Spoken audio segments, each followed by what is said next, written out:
É importante a gente ter uma noção básica de redução para entender o sistema operacional. Eu já disse para vocês. A finalidade do sistema operacional é gerenciar, tá, o hardware para mim.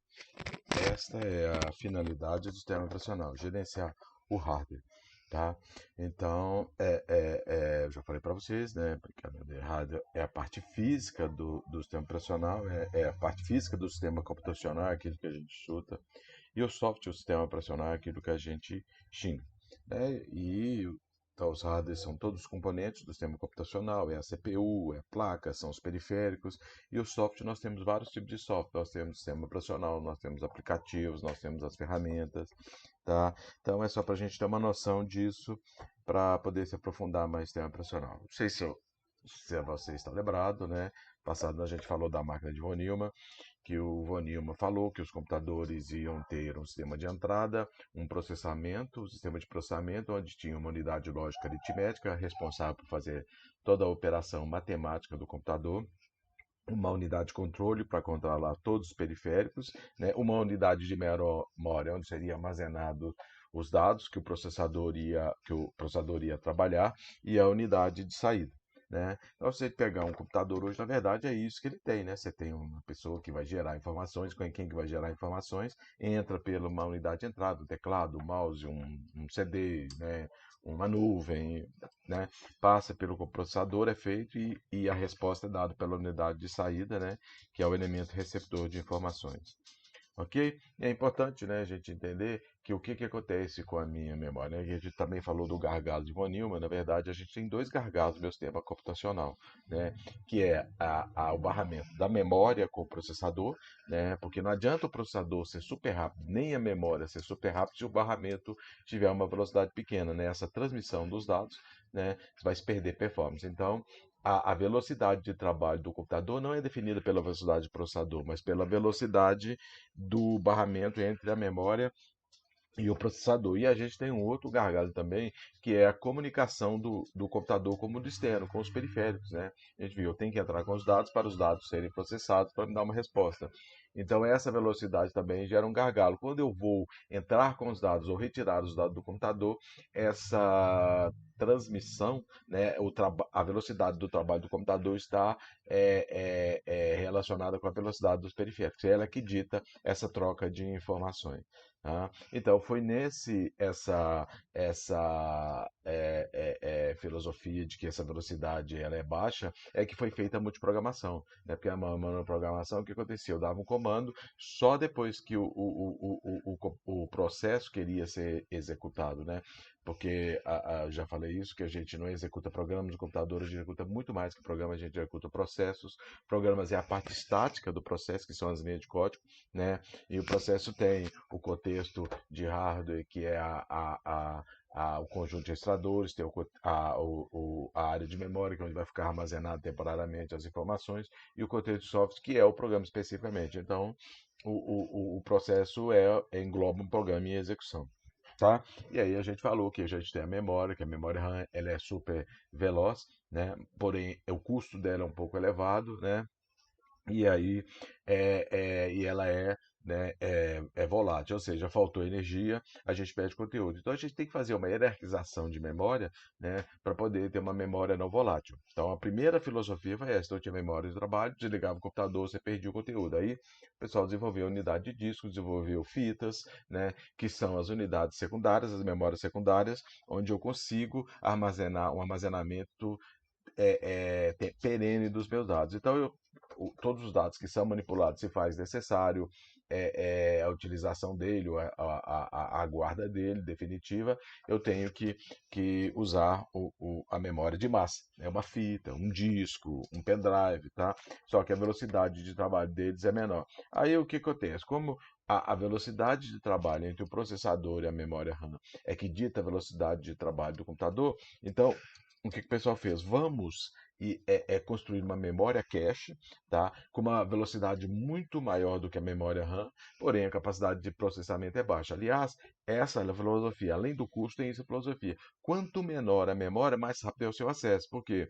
Porque como o acesso é randômico, né? Eu não tenho que, se a memória for muito grande, eu tenho que consultar uma tabela muito grande de onde está armazenado aquele dado, né? E para poder acessar. Então, quanto maior a tabela, maior a perda de tempo. Então, essa aqui é a filosofia. Memória cache pequena, além de ter um custo elevado, né, e encareceria muito o computador, ela é pequena para poder agilizar o acesso. E por último, nós temos os registradores, que é dentro do processador, que é onde o processador vai fazer os cálculos, vai manipular os dados e dar a resposta. Então eu levo para dentro do registrador, né? Vocês aprenderam isso em arquitetura de computadores, a gente tem registrador do geral, registrador computador de programa e tal, que são as memórias internas do processador, que é onde dá o trabalho. Então a gente tem a pirâmide por causa de quê? Porque a base da pirâmide é onde eu tenho as memórias maiores, tá? E no topo da pirâmide, onde eu tenho, ó, na base da pirâmide eu tenho velocidades menores, porém a maiores quantidades de armazenamento. No topo da pirâmide, né, eu tenho as velocidades maiores, porém é menor processamento. Por isso que é uma pirâmide. Base, maior quantidade de armazenamento, topo, menor quantidade de armazenamento. E aí vou crescendo nessa hierarquização de memória. Aí, eu disse para vocês, né? As memórias, né? Memória RAM, que é memória de acesso aleatório, a ROM é onde está armazenada a BIOS do computador, onde eu guardo as configurações básicas do computador, né? Porque já que a memória RAM é uma memória volátil e eu preciso de dar o boot no sistema, como é que eu vou fazer isso se eu não tenho uma memória que está com os dados armazenados, que já está possível o acesso, que foi configurada para esse acesso? Então o computador é criado de tal maneira que eu tenho uma BIOS, que é uma memória perene, porém de baixíssima capacidade de armazenamento, tá? Onde eu armazeno ali o programa de inicialização do computador. Eu tenho dentro da BIOS que eu tenho o seguinte: quando eu ligo o computador, qual que é o processo que eu tenho que fazer? Eu vou fazer o POST, que é o Power on Self-Test, ou seja, eu vou fazer os testes em alguns periféricos para saber se eles estão funcionando, para saber se o computador pode trabalhar. Aí depois eu faço o boot, que é o quê? Carregar o sistema operacional na parte da memória do sistema operacional para poder gerenciar o funcionamento do computador. Tá? Então, onde fica armazenado esse programa que vai fazer esses dois passos? Na BIOS. Então, quando eu ligo o computador, a primeira coisa que ele faz é ir na BIOS e pegar o poste. Ele pega o poste e faz os testes. Está tudo ok. Ele vai na BIOS, a BIOS vai assim, agora você vai em tal lugar do disco lá, do pendrive, dependendo de como você fez a configuração, de onde você quer dar o pendrive, vai em tal lugar assim, pega o básico do sistema operacional para carregar. Aí, a partir desse momento, a BIOS passa a função para a memória secundária de massa, onde está armazenado o boot, e carrega, né, o boot na memória. Só depois que o boot estiver na memória, né, que o básico do sistema operacional estiver na memória, que o computador vai trabalhar. E a cache, eu falei para vocês, é uma hierarquização para poder agilizar o processo, né? Quando o computador vai na memória RAM e busca dados para ser processado, ele não busca apenas um dado, ele faz uma busca, leva mais dados, e esses dados ficam na memória cache. Quando o computador executa aquela linha de programa, passa para a próxima linha de comando, ele vai na cache primeiro para saber se aquele dado que ele está precisando está na cache. Se tiver na cache, ele já pega e vai trabalhando. Se não tiver na cache, ele tem que esperar o momento de acesso para poder ir na memória RAM e buscar. Então você tem uma busca que é espacial e uma busca que é temporal, né? A busca espacial é no espaço. Eu vou lá na memória, busco um dado e todos os dados que estão no espaço junto a ele e levo para a RAM. E aí no temporal eu vou fazer isso. Então, por exemplo, quando eu tenho um sistema que tem muito loop de memória, né? O enquanto, o para, né? Isso são loops, significa que se eu for lá na memória buscar coisa na cache, buscar coisa na RAM e levar na cache, ela não vai ser usada. Mas se eu não tiver loops, né? Se o programa for um programa assim, com poucos loops, ir na memória e buscar os dados, né? Buscar mais linhas de comandos é importante, que eu vou ganhar tempo com isso. Ok? E aí vem as memórias secundárias que a gente tem, o HD, o SSD, a memória de cartão, CD, pendrive, né? A grande vantagem do pendrive, do cartão de memória, é que eles são hot swap. O que é hot swap? Eu posso tirar e colocar as memórias sem ter que desligar o computador. Tá? Assim, você também é, porque na verdade você vai colocar o CD e vai ler lá, mas não é um hot swap, porque na verdade a unidade de CD tem que estar ligada no computador. Mas porta USB, né? Normalmente porta USB é hot swap, porque eu posso ligar a porta com o computador ligado e posso desligar ela com o computador ligado. Isso aqui é hot swap. Então, quando eu vou procurar na memória, eu tenho dois tipos de variáveis que me ajudam a memória. Eu tenho o MAR e o MBR. O que que é o MAR? É o Memory Address Registry. E o que que é o MBR? É o Memory Buffer Registry. O MAR, ele vai indicar para mim porque o que acontece? A minha memória, ela é dividida em partes, né? Então, quando o processador vai acessar a memória, eu tenho três buffers, né? O buffer de endereço, o buffer de dados e o buffer de controle. O buffer de endereço por exemplo, eu trabalho com um computador de 64 bits, eu tenho 2 elevado a 64 posições de memória. Eu tenho um computador de 32 bits, eu tenho 2 elevado a 32 bits posições de memória. Então, eu vou pegar 32 bits, que é um número que é factível, fácil de lembrar. Um computador que trabalha com 32, uma palavra de 32 bits, ele consegue endereçar 4 GB de RAM, que 2 elevado a 64 vai dar 4 GB de RAM. Lembrando que, na verdade, é um pouco mais do que 4 GB, porque 1K de RAM não é 1K de RAM, é 1024, porque é múltiplo de 2, né? 512 mais 1024. Então, na verdade, não é 4 GB, é mais do que 4 GB.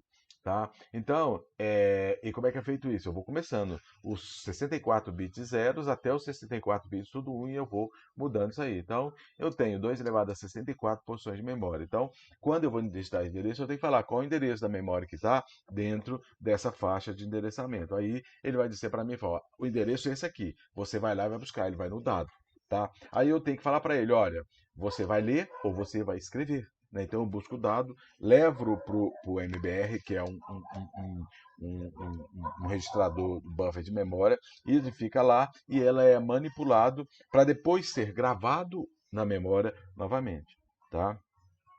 Bom, a memória cache, eu já falei para vocês, foi feita a cache 1, né? Mas nessa filosofia de quanto menor a cache, maior é o acesso, por causa desse negócio de endereçamento, você tem que ir na tabela, procurar o endereço e tal. Então o pessoal fez a cache em hierarquização. Normalmente, sistemas operacionais trabalham com cache L1, que ela fica dentro do invólucro do processador, ela é pequeniníssima, ela é super rápida, né? Ela é cara, mas ela tem um espaço menor. Então, quando eu levo alguma coisa do computador, eu levo primeiro para a cache L3, depois para a cache L2, depois para a cache L1.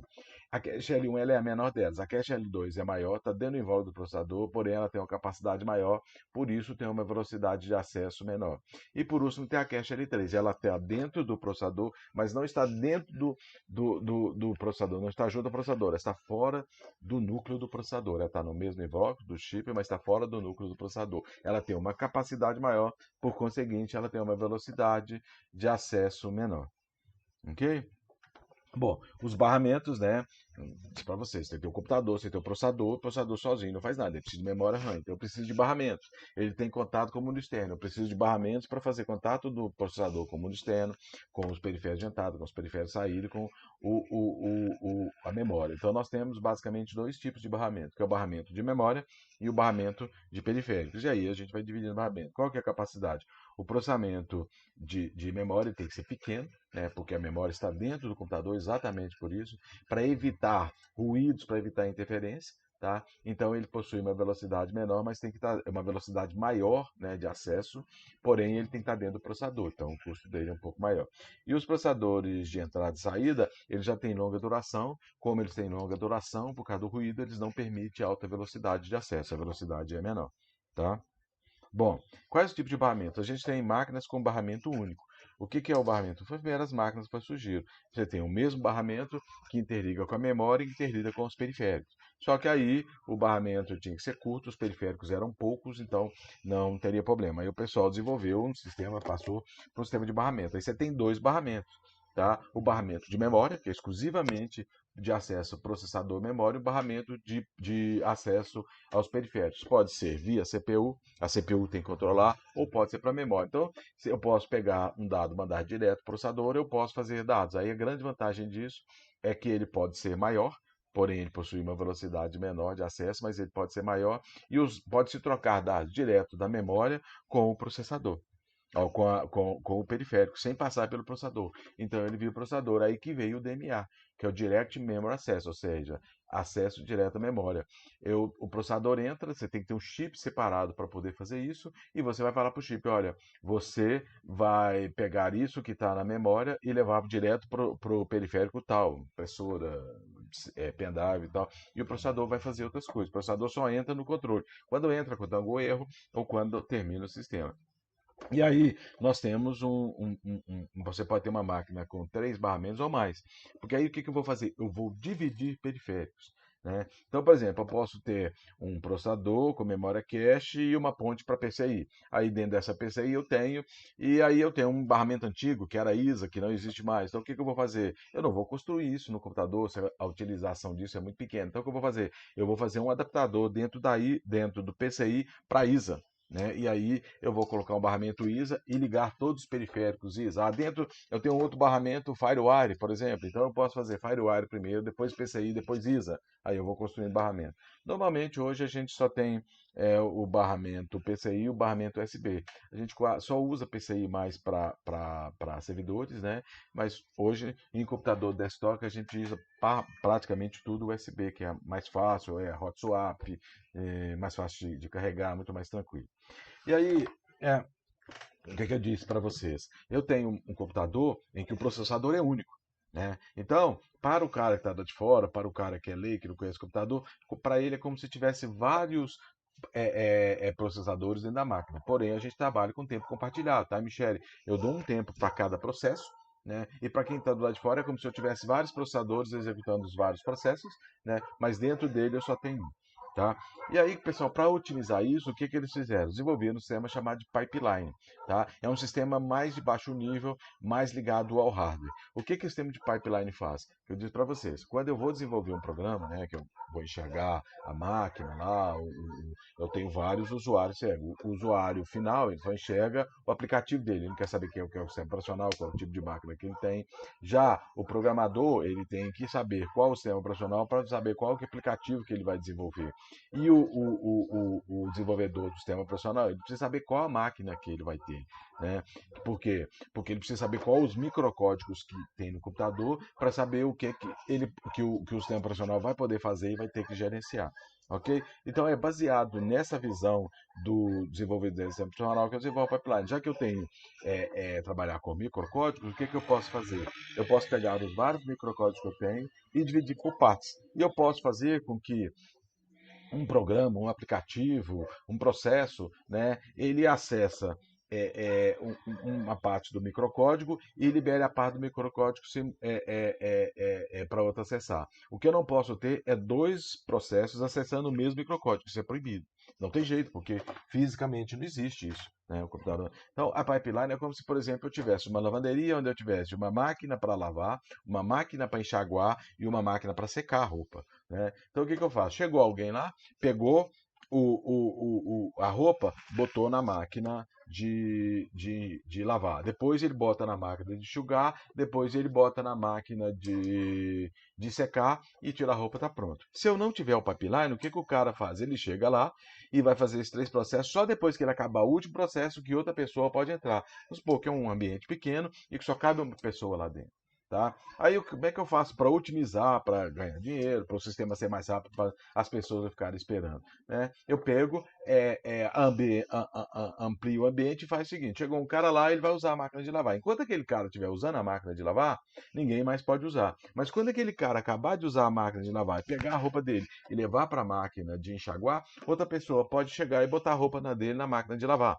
Chegou outra pessoa que quer lavar, ela não pode lavar porque a máquina de lavar está ocupada. E aquele cara, acabou a lavagem, acabou, mas ele não pode liberar porque o cara que está fazendo torcendo a roupa não liberou ainda. Então, quando o cara enxaguar a roupa liberou e levou para secar, aquele cara que está lavando leva para enxaguar e outro cara chega, entra e começa a lavar. Tá? E assim vai fazendo sucessivamente. Então vai ter um momento em que eu vou ter os 3 equipamentos sendo usados simultaneamente. Então essa que é a filosofia de pipeline. É uma filosofia voltada mais para hardware. Tá? E como é voltada para hardware, não tem como eu virtualizar. Tá? Tudo que é virtualização é baseado em software. Então as máquinas e Unix, elas são baseadas em RISC. Por isso que elas são máquinas mais estáveis, porém elas são de uso específico, porque eu tenho que desenvolver a máquina com certo microcódigo e desenvolver o sistema operacional baseado para aquela quantidade de microcódigo que eu botei lá dentro, porque aí eu vou usar a pipeline, tá? Mas em compensação, o pessoal desenvolveu máquinas CISC, que qual que é a filosofia de máquina CISC? Eu vou virtualizar as coisas. Eu vou ter um conjunto de registradores que lá dentro tem os microcódigos e eu pegar aqueles microcódigos e virtualizar. Aí quem faz o controle de tudo isso não é mais o hardware, é o sistema operacional. Por isso que às vezes, à medida que eu vou trabalhando com muita virtualização, a máquina fica lenta, porém ela fica mais ampliada, ela consegue executar mais tarefas do que a máquina pipeline. Então, aqui só um exemplo de máquina de 5 estágios, né? Vai ter uma hora que eu vou ter 5 estágios sendo resultado, porque eu consigo dobrar minha velocidade, eu consigo aumentar minha velocidade de processamento compartilhando microcódigo. Desde que nenhum processo possa usar dois processos juntos não pode usar o mesmo microcódigo. Aí vem a máquina RISC, que é Redundant Instruction Set Computer, que eu falei para você, que é reduzida, e a máquina CISC, que é Complex Instruction Set Computador, que é reduzida. Então, um exemplo disso é, por exemplo, você é o professor de matemática, você conhece todas as fórmulas, sabe usar todos e tal, mas você só tem uma cabeça pensante, né? Então você é a máquina CISC. Agora, um aluno que só conhece as 4 operações matemáticas, né, ele é a máquina RISC. Ele só faz as 4 operações matemáticas, mas como ele faz 4 operações só, ele consegue fazer as operações mais rápidas, porque ele não precisa de ficar pensando muito. Então, a vantagem da máquina CISC, né, eu possuo um conjunto de instruções reduzidas, porém eu preciso de sistemas operacionais específicos. Tá? A máquina CISC não, possibilita vários conjuntos de instruções, porque me possibilita virtualizar, porém eu posso usar essa máquina padrão. Né? Bom, comparativo, né? RISC, arquitetura, registrador, a CISC é registrador memória, porque aí eu vou virtualizar muita coisa. Tipo de dados, poucas variedades, porque ela é reduzida, muito variado. Formatação do dado, poucas instruções de endereços, instruções com muitos endereços, porque eu vou virtualizar.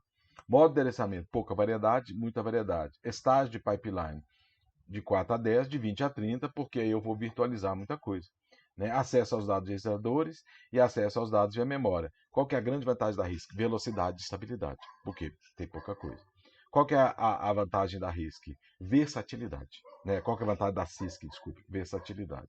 Ok? Bom, vem isso aqui, microcódigo, poucas instruções, muitas instruções, formato 5, formato diverso. Então essa é a grande vantagem. Na RISC é tudo muito estático, eu não posso aumentar muito, porque é feito via rádio. Já na Cisco é tudo muito dinâmico, porque eu posso virtualizar. Ok? Bom, e como é que eu faço para calcular se um computador é veloz ou não, se um periférico é bom ou não? Eu faço análise de desempenho, a técnica de benchmark.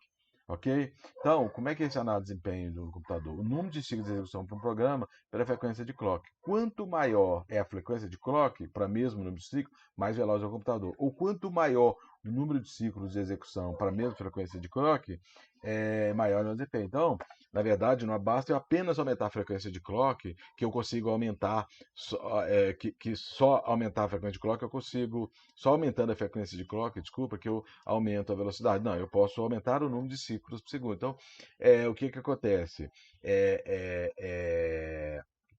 Existe uma teoria que fala que você conseguiria dobrar a cada 6 meses, a cada 18 meses, né? Depende da teoria, você conseguiria dobrar a sua capacidade de processamento física. Isso é factível? É. Porém, né, como a gente trabalha com sinal elétrico, o que acontece? Eu tenho na natureza nada se perde, nada se cria, tudo se transforma. Quando eu trabalho com sinal elétrico, eu tenho que doar alguma coisa quando eu estou fazendo uma manipulação do sinal elétrico. E qual que é isso? É calor. Então, o que acontece? Quanto mais calor, quanto maior a frequência que eu tenho do meu processador, mais calor eu vou dissipar. Então, eu tenho que tomar cuidado com isso, porque senão esse calor que é dissipado vai levar à queima do processador.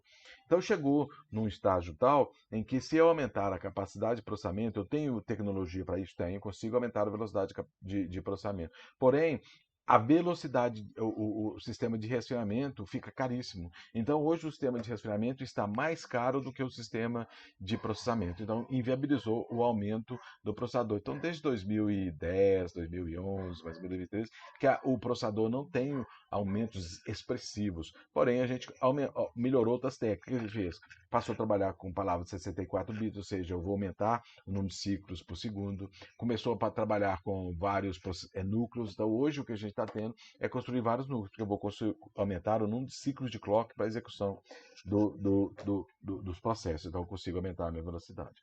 Quais são os tipos de software que a gente tem? A gente tem software básico, que são os sistemas operacionais, e os aplicativos, que são os programas. Então, o sistema operacional que controla o computador. O aplicativo é aquele que automatiza a tarefa para mim. O utilitário são problemas que ajudam a gente a gerenciar, ajuda o sistema operacional a gerenciar o computador. Então você tem, por exemplo, vírus, desfragmentar disco, corrigir erro de gravação. Então são ferramentas que ajudam o sistema operacional a gerenciar. O que é o driver? São programas básicos que permitem a interligação do computador com qualquer periférico. Né? Porque quando você desenvolve o sistema operacional, você tem um certo número de periféricos existente naquela época. Né? E depois com outro periférico que surgiu, como é que você vai fazer? Então você usa um driver e o driver é compatibilizado com o sistema operacional para poder utilizar aquele periférico para frente.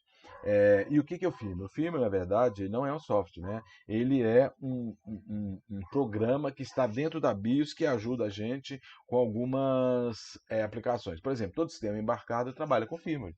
Né? Você tem lá seu micro-ondas, ele tem o firmware próprio para ele, trabalha com isso, né? Dentro do processador lá, dentro do hardware lá, dentro do chip, você tem os aplicativos que ele faz. Ok? E quais são os tipos de programas que eu tenho? Programa freeware, que ele é distribuído livremente, eu posso fazer o que eu quiser. O shareware, que ele é distribuído, mas com limitação de recursos. Por exemplo, você pode fazer alguns recursos, ou você pode usar todos os recursos durante um certo tempo. Isso é um programa shareware. Né? Tem programa comercial, que é aqueles que são pagos, né? Para a gente poder usar, que são os proprietários. Né? E a gente tem o livre, que não existe pagamento nenhum de licença. Pode usar onde você quiser, quantas máquinas você quiser. Ok? E o que é extensão de software? Normalmente, né, a gente trabalha hoje, o software tem um nome, tá? Que pode, hoje até 256 caracteres pode ter, e uma extensão, tá? Que pode ter vários tipos de caracteres. Qual que é a grande lance desse negócio de extensão? É que o software tem a extensão para falar o que esse software é. Né? Qual que é a finalidade? Então, por exemplo, um software de backup, ele é BKP, um arquivo de backup. Um arquivo de Word, ele é Doc, ou DocX. Um arquivo de planilha Excel, ele é XLS ou XLS ou XLX. Tá? GIF, que é imagem, Wave, que é som. Né? Então, essas extensões define a identificação do arquivo para mim e diz normalmente que tipo de arquivo que é aquele. Essa é o que é a grande vantagem. Você bate o olho no arquivo se você sabe que aquele arquivo é. Né? A gente vai trabalhar no laboratório com imagem ISO, né? A gente trabalha com laboratório com imagem ISO. O que significa um arquivo com extensão .ISO? É um arquivo de unidade de CD. Ok? Bom, e aí a gente vê as linguagens de programação. À medida que o computador foi feito, tem um sistema operacional, eu precisei desenvolver programas, aplicativos para atualizar. Aí as linguagens de programação, hoje, é definida em primeira geração até a sexta geração. Primeira geração foi a primeira que surgiu, né? Linguagem de máquina, você trabalhava com zeros e uns, cartões perfurados e tal. Aí ela era uma linguagem difícil de trabalhar, porque pessoas trabalhar com 64 bits, você configura escrever um programa com 64 bits, você não dá conta. Né? Aliás, foi por isso que foi feito código hexadecimal para poder trabalhar. Aí nessa brincadeira vem a linguagem assembly. E com a linguagem assembly eu consigo, né? É uma linguagem de baixo nível, eu trabalho dentro do hardware, porque é a linguagem da primeira geração. Linguagem de máquina mesmo, 0 Eu tenho o assembly que começa a trabalhar um pouco com alguns comandos um pouco mais melhorados, mas ainda continuo trabalhando no baixo nível. Eu continuo trabalhando no registrador. Então, por exemplo, move, clear, eu tenho que dar o move, aí veio, falei para vocês, veio a linguagem hexadecimal, porque qual que é a vantagem do hexadecimal? Com o hexadecimal eu trabalho com 4 bits. Então ajuda-se a trabalhar com a linguagem assembly. Né? Eu consigo fazer isso. né? Aí, só que isso ainda continuava complicado, os programas, as linguagens foram crescendo, as necessidades foram crescendo, a Assembly é para você fazer pequenos programas. Aí o pessoal desenvolveu uma linguagem orientada ao usuário, ou seja, uma linguagem de alto nível. Aí apareceu os compiladores, os tradutores, que são compiladores e os interpretadores, né? O que é isso? Eu escrevo a linguagem de alto nível, tá? Passo por um compilador, esse compilador transforma essa linguagem de baixo nível e vai fazer a execução para mim. Tá? Então eu já não preciso mais de escrever o computador com comandos em baixo nível. Posso escrever uma linha de comando normal, tá? Falar para o computador para enquanto e tal, e aí o computador vai traduzir isso para a linguagem de baixo nível e vai fazer através do compilador. Tá? A linguagem de terceira e quarta geração, elas são muito parecidas. Só que a linguagem de terceira geração ela é orientada ao usuário. E a linguagem de quarta geração é orientada à aplicação. Ou seja, na terceira geração eu tenho que falar para ele como fazer. Tá? Porque eu sou usuário. E na linguagem orientada à aplicação, não, eu tenho que falar para ele o que eu vou fazer. O próprio compilador é que faz isso para mim. Então, muitas das ferramentas que a gente teria que colocar na mão para poder fazer, pegue o vídeo, coloque lá na ponta do vídeo, faça isso, colore o vídeo de esquerda. Não, eu posso chamar uma biblioteca que tem isso para mim e falar, eu quero que você formate o vídeo para mim, com essas e essas especificações para ele poder fazer isso. Então, ele já faz isso. Essa é que é a grande vantagem da orientada a objeto. Depois vem a linguagem de conhecimento, que é a linguagem que a gente usa hoje, né, em inteligência artificial. Tá? Então, na inteligência artificial é uma linguagem que ela tem que aprender. Você escreve e ela vai aprendendo com os comandos que você vai dando para ela. E hoje a linguagem de última geração é uma linguagem de aprendizado. A linguagem de sexta geração é de conhecimento, porque você dirige a inteligência artificial. A linguagem de geração é a linguagem de aprendizado, porque você usa redes neurais. Tá? E o computador não vai estar sozinho, ele não vai aprender só com você. Ele vai aprender com você e com outros computadores que estão na rede. Tá? É a linguagem que tem hoje. A gente está caminhando para redes neurais, né, para fazer esse tipo de coisa. Então a gente tem aqui primeira geração, bit, segunda geração, assembly, terceira geração você vai falar para ele tudo que ele tem que fazer. Na quarta geração você vai falar para ele o que você quer fazer, não como vai fazer, ele se faz. Quinta geração, inteligência artificial. E sexta geração, as linguagens de rede neurais. O que são tradutores? Já falei para vocês. Então, quando você escreve hoje o seu programa em linguagem de alto nível, passa num compilador ou no interpretador ou no montador, né, e ele vai traduzir para você para baixo nível e vai fazer o computador. Tá? O que é um programa tradutor? Tá? Tradutor é um motor assembly, é montador, né? Ele vai montar para você, né, o assembly. O que são os tradutores de alto nível? Ele vai pegar essa linguagem de alto nível, vai compilar e vai interpretar. Qual que é a diferença de compilar e interpretar? Compilar eu pego o programa, tá? Escrevo ele em alto nível, compilo, ele vai virar um programa executável. Se eu tiver que fazer uma alteração nele, eu tenho que ir lá no programa fonte, fazer alteração, compilar de novo ele para fazer. Mas em compensação, uma vez que ele está compilado, ele executa ele todo compilado em linguagem de máquina. Não precisa mais ser. O interpretador não. Ele vai executando e compilando o programa em tempo de execução. Ele lê uma linha, copila e executa. Ele lê uma segunda linha, copila e executa sucessivamente. Por exemplo, o browser, o Chrome, o Firefox, eles são compiladores, porque você vai carregar a página em tempo de execução, por isso que ele demora a ser executado, né? Leva um tempinho maior para carregar, ok? Bom, qual que é a vantagem de você usar interpretador, então? Falei para vocês, né? Eu posso escrever a página do jeito que eu quiser, eu posso usar o que eu quiser na minha página, eu posso usar Java, eu posso dizer o que. Basta o meu Chrome permitir usar aquele coisa que eu fiz. Eu vou interpretar na hora e vou carregar na hora. Bacana. E é muito utilizado também para você executar erros no programa, né? Seu programa está com erro, você não consegue achar. Então o que é que você faz? Vai executando linha a linha, que ele vai mostrando para você a execução daquela linha. Quando há um erro, ele mostra para você que houve um erro, você vai lá e corrige aquela linha, né? O compilador, o interpretador que eu falei. E aí, quando eu compilo um programa, né? Eu desenvolvo um programa em C, por exemplo. Passei por um compilador C, ele virou um programa em C. Ok? Ele é a extensão C. Para ser executado, eu preciso que a biblioteca C esteja lá disponível. Bom, aí eu quero levar esse programa para um outro computador. Aí eu tenho que chegar lá, carregar um compilador C, tá? E é, é, é, executar o programa dentro desse compilador C. Então o que eu faço? Eu link edito. É um passo, depois de compilado o programa, eu passo para o link editor. O link editor vai lá, pega todas as bibliotecas que ele precisa, coloca dentro do programa e transforma aquele programa em executável. Quando o programa é compilado, a extensão dele, que diz para a gente o que ele faz, ele tem a extensão do compilador. Né? Então, por exemplo, se eu estiver usando um compilador C, né, ele fica .c. A partir do momento que eu link edito, ele fica .executável. Por quê? Aí eu posso pegar aquele programa e levar para qualquer computador. Não preciso mais de carregar o compilador, né, o compilador daquela linguagem, basta eu simplesmente pegar o programa e executar ele, que ele já executa porque ele tem todas as bibliotecas traduzidas nele.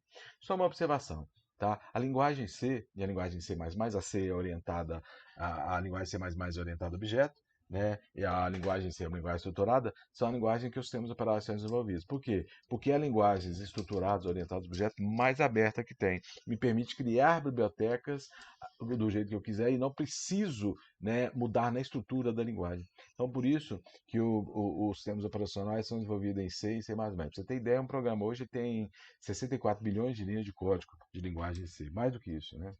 Ok? Bom, como é que é o boot do sistema? Já falei para vocês, dá o post, né? Aí depois do post tem lá, manda ele carregar básico do sistema operacional, né? Vou lá no MBR, que é o arquivo, carrego o arquivo de boot, né? E carrego o boot na área de RAM, ok? Bom, depois disso ele é liberado. Como é que eu carrego um aplicativo? Né? Todo aplicativo ele não fica carregado no computador. Quando eu dou boot, eu carrego apenas o aplicativo. A não ser que eu coloco lá no iniciar do Windows ou do outro para carregar aquele aplicativo que eu vou usar muito. Mas se eu não fizer isso, se eu quiser carregar um browser, por exemplo, se eu quiser carregar um editor de texto, né, eu tenho que carregar ele. Como é que eu faço? Eu vou lá, ele não pode ficar na memória, porque se eu desligar, ele perde conteúdo. Então, ele está lá na memória de massa. Eu vou lá, dou um duplo clique nele, eu mando executar o executável dele, o que ele vai fazer? Ele carrega a linha de código, né? Aí é criado um processo, tá? Esse processo é dividido em três partes: contexto de hardware, contexto de software e área de memória. Tá? Aí eu vou lá no computador, vou lá na sistema de memória, pego a minha memória, divido, crio esses dois, crio o processador, crio o PCB dele, tá? A gente vai entender isso, vou criar isso porque eu vou criar esses três contextos, tá? Vou na área de memória, reservo a área de memória para aquele aplicativo que é o sistema operacional que vai gerenciar. Veja bem, eu tenho duas áreas de memória para o programa. Uma área de memória onde vai ficar residente os dados do programa, a linha de código, quando ele foi criado, o usuário que criou, quem é que pode criar e tal, e uma área de memória temporada para eu poder guardar os dados que eu vou manipular. Certo ponto. Eu vou editar um texto. Então o Word abre para mim aquela telinha com todos os comandos para ser executado. Está lá na área de memória do aplicativo que eu não apago. E tem uma área de memória temporada que eu vou editar o texto. Qual que é a grande vantagem disso? Eu posso abrir vários arquivos textos abrindo uma única instância do Word. Tá? Eu posso abrir três arquivos com um único aplicativo Word. Tá? Simplesmente só abrindo áreas de memória, a gente vai entender isso mais para frente, que é muito importante. Tá? Carreguei, executo, fechei, ele vai lá e apaga.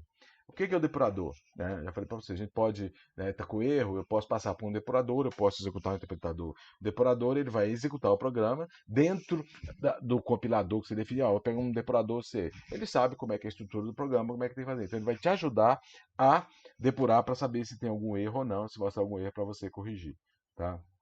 Bom, eu falei para vocês, a gente já vem falando isso, né? E já demos alguma pincelada. A gente estuda sistema operacional. O sistema operacional é importante hoje, existe hoje e vai continuar crescendo cada vez mais devido à concorrência. Né? A concorrência é que tornou o sistema operacional, sei o que é. O que é concorrente? Você executar vários processos simultaneamente. Tá? Você tem ideia que do lado de fora que o computador tem vários processadores porque você está usando vários processos simultaneamente. Mas na verdade tem um único processador só. Né? O que eu faço é trabalhar com tempo compartilhado. E eu só que faço, quem faz todos esses gerenciamentos desse tempo compartilhado para mim? A concorrência. A concorrência é que me permite fazer esse tipo de coisa. E a gente vai estudar como é que é feita essa concorrência. Ok? Muito obrigado.